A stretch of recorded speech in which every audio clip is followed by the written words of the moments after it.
સુરતમાં સામૂહિક આત્મહત્યાની ઘટના। 4 વૃદ્ધો રાત્રિ ભોજન લીધા બાદ સવારે ઉઠ્યા જ નહીં, તપાસ શરૂ। રાજહંસ ફ્લેટમાં રહેતા એક જ પરિવારના 4 સભ્યોના શંકાસ્પદ મોત। રાત્રે ભોજન લીધા બાદ પરિવાર સવારે ઉઠ્યો નહીં। જહાંગીરપુરા વિસ્તારમાં બની ઘટના। સુરતમાં એક જ પરિવારના 4 સભ્યોના શંકાસ્પદ મોત થયા છે। રાજહંસ ફ્લેટમાં રહેતા એક જ પરિવારના 4 સભ્યોના મૃતદેહ મળતા પોલીસ ઘટના સ્થળે પહોંચી છે। જહાંગીરપુરામાં આ ઘટના બની હોવાનું સામે આવ્યું છે। રાત્રે ભોજન લીધા બાદ પરિવાર સૂઈ ગયો હતો। મૃતકોના પરિવારજનો પહોંચ્યા ઘટના સ્થળે। મૃતકોમાં 3 મહિલા અને એક વૃદ્ધનો મળ્યો મૃતદેહ। રાજન રેસીડેન્સીમાં બનાવ બન્યો। જહાંગીરપુરામાં આવેલી રાજન રેસીડેન્સીમાં બનાવ સામે આવ્યો છે। ઘટનાને પગલે આજુબાજુના ઘરમાંથી પણ લોકો એકત્ર થઈ ગયા છે। ઘટના પાછળનું કારણ હાલ અકબંધ છે। પોલીસે આજુબાજુના ઘરના લોકોનું નિવેદન લેવાનું શરૂ કર્યું છે। પોલીસે મૃતદેહનો કબજો મેળવી પોસ્ટમોર્ટમ અર્થે ખસેડવાની કામગીરી શરૂ કરાઈ છે। શું કહેવું છે પરિવારજનોનું? કાકા કોરોનામાં ગુજરી ગયા હતા। મારા કાકી અને તેના 2 છોકરા અહીં રહે છે। મૃતકોમાં 3 મહિલા અને એક પુરુષ છે। 3 બહેનો છે। ગામડેથી આવ્યા છે અને હું ઓળખતો નથી। ગઈકાલે રાત્રે બધા સાથે જમ્યા હતા। બાદમાં સવારે તેના પરિવારના એક બહેન નાસ્તો લઈને આવ્યા હતા, ત્યારે ઘરમાં બધા ગમે તેમ પડેલા હતા। પોલીસની કાર્યવાહી થાય અને મેડિકલ રિપોર્ટ આવે તેના પર બધો મદાર છે। પરિવારમાં 5 સભ્યો છે, જેમાં નાનો દીકરો ગોવા છે અને બીજો અહીંયા જ રહે છે। સવારે ઉઠ્યા નહીં તો પડોશીએ પરિવારજનોને જાણ કરી। રાજન રેસીડેન્સીના 5મા માળે ફ્લેટમાં 4 લોકો રહેતા હતા, જેમાં 3 મહિલા અને એક પુરુષનો સમાવેશ થાય છે। તમામની ઉંમર 55 થી 60 વર્ષની છે। રાત્રે જમ્યા બાદ 4 સૂતા હતા અને સવારે ઉઠ્યા જ નહીં અને મૃત હાલતમાં મળ્યા છે। બાજુમાં જ પરિવારનો એક પુત્ર રહે છે। તેને સવારે દરવાજો ખખડાવ્યો પણ ખોલ્યો ન હતો। આથી તેની પાસે બીજી ચાવી હતી। એનાથી ઘરનો દરવાજો ખોલ્યો હતો। અંદર જોતા 4 મૃત હાલતમાં જોવા મળ્યા હતા।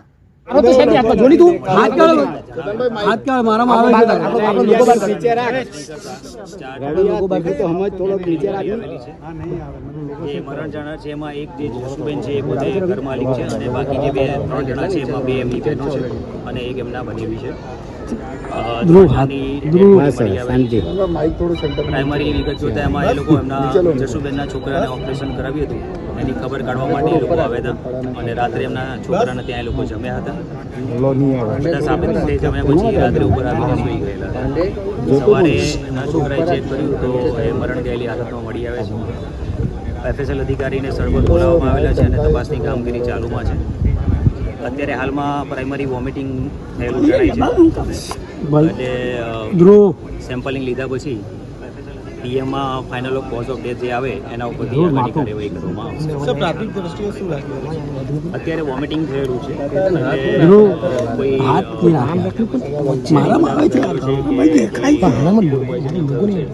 શક્યતા અત્યારે ચેક કરતા ઘરમાં એમને જે ગેસ ગીઝર છે એ ચાલુ હાલતમાં બરોબર છે। બાથરૂમમાં પાણી ચાલુ।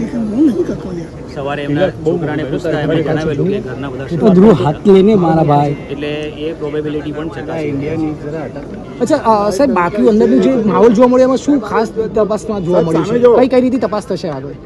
અત્યારે વોમિટિંગ થયું છે એટલે એક તો ફૂડ સેમ્પલ એમના વોમિટિંગના સેમ્પલ લેવામાં આવશે। ઘરમાં જે પણ ખાવાનો પદાર્થ છે કે દવાઓ છે એ બધી ચકાસણી કરવામાં આવશે કે એમાં કોઈ પોઈઝનસ વસ્તુ હતી કે કેમ, કે ફૂડ પોઈઝનિંગને લગતી વસ્તુ હતી કે તપાસમાં સામે આવ્યું છે કે કોઈ જમીનનું વેચાણ કશું થયું હોય ને પૈસા સુસાઇડ તો નથી દેવું કે અત્યારે સુસાઇડ કર્યું એવું જણાતું નથી। સાહેબ, તમામ એના પરિવારના સભ્યો હાજર છે અને કોઈ છોકરાઓ આતે આક્ષેપ કરતા હોય નહીં? એમનો જે એક છોકરો છે પહેલે માટે છે, બીજો છોકરો અને એમની પત્ની છે જે સાથે રહે છે એ લોકો ગોવા ફરવા ગયેલા છે 1 વીક પહેલાથી, એટલે એ પણ એકલા ગયા અને બાકી એમના રિલેટિવ છે 2-3 દિવસ પહેલા એ એમના રિલેટિવ હતા જે સાથે ખબર કાઢવા આવ્યા છે। સાહેબ, રાત્રે કેટલા લોકોએ એક સાથે ભોજન લીધું હતું? 10 જણા છે।